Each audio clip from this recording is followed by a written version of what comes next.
All right, hey guys, we're back with another news feed here for you. Don't forget I post 1, 2, or 3 videos every single day, so hit the subscribe button down below, and you can also become a member where you get access to all of my videos before they publish, sometimes weeks in advance because I bulk load so many of these doing that many videos. You can see them all ahead of time. There's a join button right next to the subscribe button, and it's pinned in every comment, or pinned on every video at the top comment for you. This forgotten muscle truck had a supercharged V8. Nobody remembers it. This was a beast. We're going to talk about it real quick. For those who don't remember or even knew, a supercharged Toyota Tundra once roamed the streets and tracks with a vengeance. Toyota itself quietly discontinued the TRD supercharger kits, succumbing to the pressure of stricter emission regulations, but from 2008 to 2015, every new Tundra had the option to claim the title of the world's fastest truck. It was a sleeper, a titan hidden in plain sight, waiting for the right owners to unlock its full potential. Pretty sweet. I did not actually know this. Was never a Toyota fan. I just never liked Toyota trucks myself. Just was never really a fan. I bought until a couple of years ago. We did the TRD off-road 22 Tacoma. We had Bella's 2019 RAV4, and we had 21 RAV4, my Tacoma, and we have Tina's 22 4Runner, and then we have my dad's Sienna. So we did try a Toyota stretch, but I'm not buying them. But point being here is that Toyota, at one time that I was not aware of, did this. To morph into a muscle truck, the Toyota Tundra underwent its in-house transformation using a cocktail of high-performance TRD components. The centerpiece was, of course, the supercharger, an Eaton Roots type unit that turned the already powerful 5.7 V8 into a tire-shredding monster. Could you imagine this thing with the supercharger, 504 horsepower, 550 pound-feet of torque? What a beast of a truck this had to be. And it gets better. Toyota did not stop at forced induction. To keep things in check, the TRD outfitted the Tundra. For those that don't know, TRD, Toyota Racing Development, or Toyota Racing Department, whatever it stands for, that's what TRD stands for, outfitted the... gave it a dual exhaust, a high-performance big brake kit. You got to stop that much power. Featuring 16-inch cross-drilled front rotors with 6 piston calipers. This thing was serious. A major suspension overhaul, revised front coils, rear leaf springs, new anti-roll bar worked in harmony with the tuned shocks, forged 22-inch TRD wheels, 285/35 performance tires, ensured enough grip to make it out of the parking lot at least. Well, the 2-inch front and 2.5-inch rear drop in ride height gave the truck a serious stance. So, I mean, this was a lot of stuff that you got on this truck right off the bat, from Toyota. And it says right here too that unlike other factory installed performance packages from competitors, the Tundra Supercharger with a dealer options enthusiasts would fork over the cash, could transform the Tundra into a super truck without voiding the factory warranty. Now, if I wonder if this worked like how Ford today does their performance tune factory warranties. Yes, I keep doing this a lot, but you don't get your normal warranty with them. It's a joke, okay? There's specialty and your warranty gets cut down majorly. It's a whole different world. So yet they say you get your Ford warranty, but you really do not get the same warranty you had. People argue that, but go look it up for yourself. The information is out there. I wonder if Toyota was the same way and did that too, if it was some special watered down version of a warranty or if you kept the full warranty you had. I wonder how it applied to factory extended warranties, but pretty interesting that they gave us this option. There's some other cool info in this article here too. Enter the supercharged Tundra, and suddenly Toyota could come correctly to the drag strip. The TRD modded truck obliterated the SRT-10's 0 to 60 time. Now, the Dodge SRT-10 actually had the Viper 10-cylinder motor in it. Okay, right here. This thing was wicked fast too. Well, apparently his Tundra crushed it by beating it by a half second faster. The Tundra clocked in at a blistering 4.4 seconds in the 0 to 60 time, a half a second quicker than the Viper-powered pickup. Tundra also completed the quarter mile in just under 13 seconds. An astonishing feat for a full-size pickup. It was It was the undisputed king of speed in the truck world. Pretty impressive. It says here, despite its dominance, Toyota pulled the plug on a TRD supercharger kit after 2013. No official successor ever materialized, and for nearly a decade, the Supercharged Tundra's record stood unchallenged. That's pretty impressive. It wasn't until the arrival of the 2021 Ram TRX that the crown was finally stolen, with the Hellcat-powered 702 horsepower resetting the world's understanding of what a fast truck is. 10 years this Toyota held its ground. That's pretty insane. What do they do now? So we know that this one here, okay, we were coming in. This thing was a 13, where was it? Just over 13 seconds for a quarter mile. And it was 4.4 seconds for 0 to 60. This was just a decade ago. Okay, very impressive. One of the fastest trucks in the world. Today, where do we stand today? The Raptor R with a supercharged 5.2 liter V8 lays down 700 horsepower and rockets from 0 to 60 in 3.6 seconds. 3.6 seconds. That's the reality of that setting. That's insane.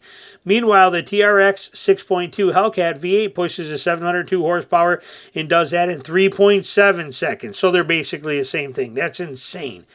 And there's actually an all-electric GMC Hummer EV3X, a futuristic super truck packing 1,000 horsepower and an absurd 11,625 or 26 pound-feet of torque, launching 0 to 60 is in just at 3 seconds. 3 seconds. Man, what we got going on today. And these are pickup trucks. Okay, these are not high-end super sports cars here. This is a pickup truck. These are pretty crazy, pretty interesting, pretty crazy, but pretty interesting. All right, next one on our thing here.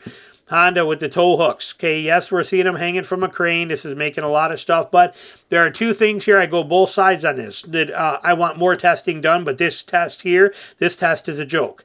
So what's happening? What's it about?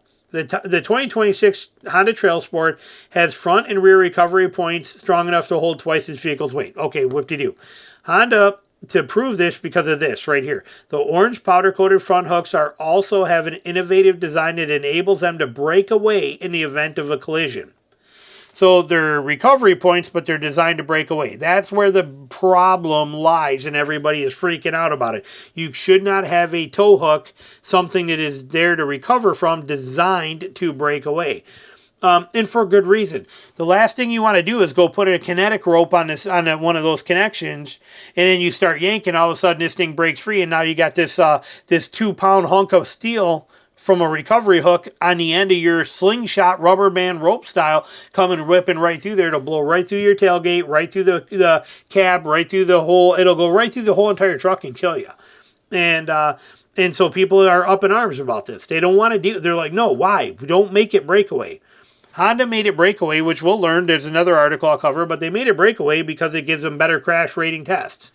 So, but I do find it interesting on how they break away, and we'll cover that. This article from Car and Driver, this one sucks. It doesn't give us much detail. I found another one it does. But, so what Honda did to prove how good those hooks are, they hung 3 Trail Sports 140 feet from a 140-foot crane to show their strength and drum up publicity. Here's the picture. Yeah, you got 3 of them hung there.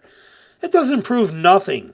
Okay, most vehicle recoveries are you hitting harder than what you have hanging here. Now, if they were to hang these 3 from this crane and then bounce it up and down a bunch of times, now you're getting a little more realistic. Okay, but just lifting them by this, that's irrelevant in the off-road world, especially when you have Meyer definitions of how stuck something can be. Now, it is a passport, so it's not going to be out mud bogging and getting stuck bad, but you sink this thing into the right stuff with enough resistance, you're more than double the weight of the vehicle being pulled on those recovery hooks, even in a winch situation, and the shock load of a snatch recovery even goes well beyond that too. So like I said, there's a lot of ugly things that can go wrong. We go over here to this article that I found here, which covers it good. From Jalopnik, they do a great job on here. We highlighted it. You might be wondering, how can something so strong be designed to break away in a very specific situation? I wondered that myself, so I asked Honda engineers all about their brand new patent on the vivid orange tow hooks. Okay, here's the article, or the video, but Here it is, and we got to read this because it's all matters. Okay, so I'm going to read it for you. This is from Honda.